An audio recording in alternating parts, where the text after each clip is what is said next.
Hey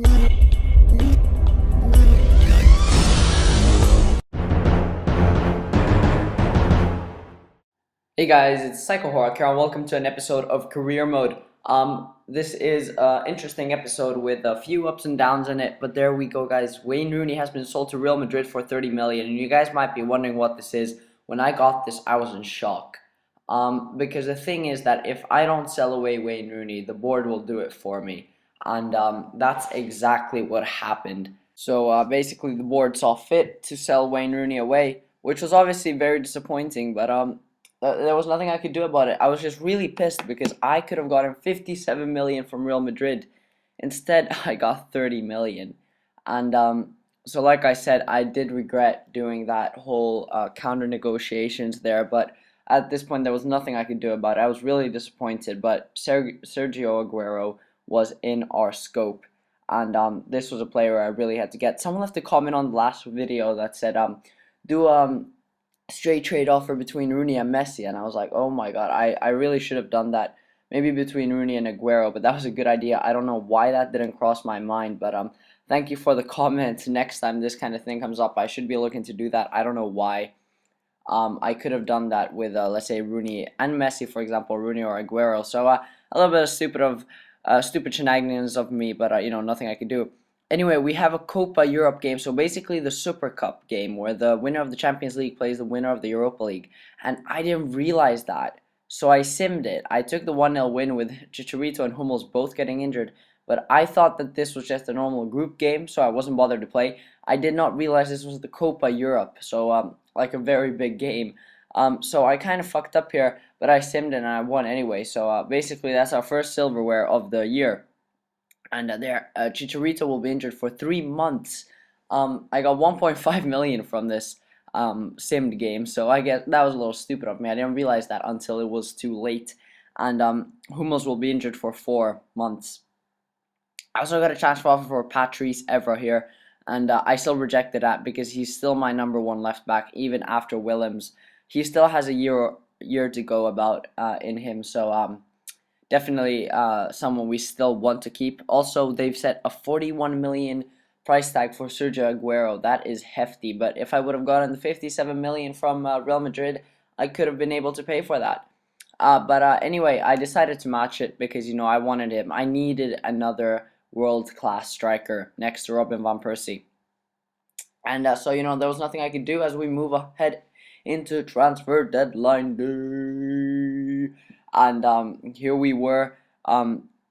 Last day we had to submit our squad for the Finnish national team, and this is actually something I wanted to talk about. I'm probably going to resign the Finnish national team, guys. I just find it so boring because it's an absolutely shit team. We're not going to make it into the World Cup. We have about 3 good players, and the only reason I kind of took it is because I'm Finnish.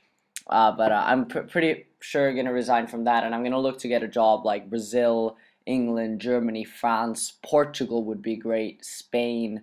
Some of that little shenanigans, that would be nice. But there you guys could see we submitted offer for Sergio Aguero, and he accepts it. And look at that, Sergio Aguero, the ex-Manchester City player, is now playing for Manchester United, the red side of Manchester. Pretty amazing signing that we actually managed to get him after Rooney left, but we did, and there was nothing we could do except welcome him to the club. And that obviously meant that Thompson would have to he was going to be on the bench now that Rooney left, but now that we got Aguero, obviously we had to do something about it. And Sergio Aguero is a world-class player in this game. He is just so much fun to play with. And I played with him in seasons. Not that I've played a lot of seasons, but I have, and also against friends. And definitely someone I was happy to get in. And you guys will see how he plays. By the way, as you guys can see, I've actually started keeping my reserves and bench in order. Some of you commented that, why don't you keep your bench in order? And I've never really been bothered to do that, but I finally managed to drag my ass and do it. And yeah, that was the end of transfer deadline day. And we had gotten Kun Aguero, and he was going to play his first game right now versus Blackburn Rovers, who had been promoted into the Premier League this season. And it was going to be interesting to see how he played. And obviously, it would probably take some time to settle in that number 10 jersey, in Rooney's old jersey. No other number really could we couldn't really give him any other number. That's the word I'm looking for. And but yeah, we start off the game here with a pretty strong lineup. Not the strongest lineup we could have, but still quite strong there. From Percy gets an amazing chance after Aguero shot. Ball falls to Fellaini from Aguero after a great ball, but just doesn't manage to hit it in, which was very disappointing because there was my chance to go 1-0 up in the early stages of the game. In the 26th minute, Nani whips in a corner. Fellaini again gets a head on it, but just doesn't manage to get enough on it, or just doesn't manage to jump on top of it. So it goes flying over the bar, and we whip in another corner, but that comes in nothing either. So a little bit disappointing. And that was the end of halftime, 0-0. Nothing really happened there. You guys can see 58% possession. I was in control of the game, but the second half was still to come as Olsen breaks down the wing, whips in across, and somehow Vučkević manages to get a head on the ball and put Rovers up 1-0, which was very, very, very disappointing. I was genuinely quite pissed here. But we're into the 69th minute. Look at this goal.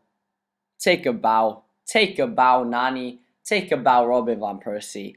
That interactive play. I mean, just look at this. I just want to see the replay of this because this was amazing. Look at that. Look at that ball from Nani. And look, how does he manage to get a head on that? Absolutely splendid goal there. And there I had to make some substitutions. I wanted to win. I brought on Lucas and Royce to see that maybe they could change the game around. But anyway, that was just an amazing goal. I literally was like, yeah, come on when I scored that because it was a great goal. And here Aguero finds Van Persie, who takes a good touch, takes a shot, and just wide. Out of all the players to miss an opportunity like that, it's Robin van Persie, and that made us tie the game 1-1 once again, which meant that we only had 1 win and 2 ties from the first 3 fixtures in the league, which was quite disappointing. But better things are to come, I promise you. Do not worry. As we move on into a West Bromwich game in the Capital One Cup, a cup that I'm not really looking to, be that worried about. Like, I don't really care. As you can see, I feel it not a weak lineup, but still not close to being my first lineup, with Royce and Muniain on the wings, Thompson and Welbeck up front. Thompson always being obviously being from my youth academy, with a potential between 88 and 94, 5-star skills. I mean, that guy, I just can't get over how amazing that guy is.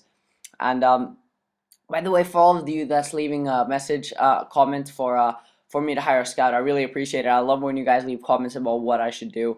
It's always really nice to see. So thank you. And I have in fact gone ahead and hired a scout. But since I'm quite ahead forward in these episodes, you guys will have to wait a few episodes until you actually see him in action. But yeah, just to let you know, guys. But I thank you for your comments. Anyway, we're in, as you can see, West Bromwich actually scored a goal there, and which was very disappointing. But here Thompson breaks down, and look at that strike. 39 minutes in, absolutely world-class finish from Luke Thompson to put me level 1-1 in the 39th minute. Vital goal there, so we wouldn't have to go down into halftime trailing. Look at that. Just takes a great touch there past 2 players, and under pressure, absolutely amazing strike into the top left corner, which was very important. And nothing really happened in the second half. It was one of the most boring games I've played in a long time, and that made it, well, this far. You guys will see it actually gets quite exciting as we move on into extra time. With the score 1-1 there, Luke Thompson and Fellaini. I decided to make some substitutions. I needed to bring on some fresh legs. Players were getting quite tired here. And as you can see, I decided to bring on Chris Lillis, another youth player, Ginger Wizard. Really reminds you of Paul Scholes, and he plays the same position, and he's ginger, and he wears the number 22 jersey, which is obviously the current jersey of Paul Scholes, which is quite funny. But in the 102nd minute, Alan Kardec manages to put West Bromwich up 2-1. Nothing really I could do about that, which is always really disappointing when you know that you can't do anything about those goals being scored against you. And but in the 120th minute, I really need that goal to go on to penalties. I would not want to lose this game. I do not want to lose this game. And here Lillis just fights the ball back, who finds Thompson, finds Welbeck, who finds Aguero, who's also been brought onto the pitch, takes a great shot, but a great save as well from the keeper, which puts the ball out to a corner. And I have to score here. De Gea is up. Luke Thompson gets a hit on the ball. Oh, look at that. Yes, mate. Luke Thompson, 120th minute, last play, last event of the game. Luke Thompson with De Gea just behind him manages to knock the ball home. Nothing the keeper could do about that. And such a great goal from my youth academy product. So happy when he scored that. Absolutely chuffed for him. And that made the score 2-2, and that would put us into penalty shootouts, as you guys will see. And that was obviously, I never like going into extra time, especially in these Capital One Cup games, because your players just get tired for no reason. But there was nothing I could do about it. And when we went ahead into penalties, I really deserved to win this game, so it was a little frustrating. But anyways, you guys can see I need to kind of fix my penalty shooters. And I don't know what Royce was doing down there here. Ship penalties, but great finishing. So obviously he has to be taking a few penalties there. And we move straight ahead in. Danny Welbeck taking the first penalty. Steps up and good shot, but an absolutely amazing save from the keeper. Thankfully, I was starting though in the penalty shootouts. That's always a plus, but I'm really disappointed. And look at that for a penalty. The perfect penalty they scored to make a 1-0 for them. And Nani steps up. He kind of has to score so the pressure doesn't pile. And an absolutely fabulous penalty. Keeper goes the right way, but nothing he could do about that. As Alan Kardec, who scored the goal in the 102nd minute against me, steps up and tries the cheeky little step. But I read it. De Gea read it, and that kept the score. I mean, that tied us the game 1-1, which was very important. Kun Aguero steps up and really composed penalty into the left bottom corner. Nothing the keeper could do. Left him standing as El Ganassi steps up now for West Bromwich. And look at that save from De Gea. Absolutely world-class save. Yeah, just splendid save. And Luke Thompson steps up. He tries a little cheeky chip, but I don't know how that went over the bar. It was in the green zone. Just really disappointed with that. I wanted to be a little cheeky. And if it would have gone in, it would have been great. But again, West Bromwich scored, and that kind of tied the score, which was kind of disappointing. If Luke Thompson would have scored, I probably would have gone on to win this penalty shootout as Roy steps up and takes a fabulous shot. And I'm kind of foreshadowing there as now West Bromwich have to score with Allen stepping up to take the penalty. I sense bottom right. I go the right way. It hits a post, and there we go, guys. We win the game against West Bromwich. Vital victory. We do not want to go out in the Capital One Cup yet, even though it is a priority. We want to keep the squad happy. We want to keep the morale up. And that was a really good win on penalties, one I deserved. And Luke Thompson actually gets man of the match, which was absolutely great to see. Yeah, I hope you guys have enjoyed this episode. It was a tight episode, and my play in the Premier League is not going that well, but trust me, it gets much better in the future episodes as we have a City game up in the next episode. Be sure to press that subscribe button so you don't miss that epic Manchester derby and some fun stuff coming up also. So be sure to like this video if you enjoyed it. That always really helps. Also, leave a comment like you guys do. It's just really nice, and I always try to reply to my comments. I hope you guys enjoy that as well. So, it's Miss Psycho here. I hope you guys have enjoyed this episode. I thank you all for watching. Please leave a like, please subscribe, and I will see you next time. Bye-bye.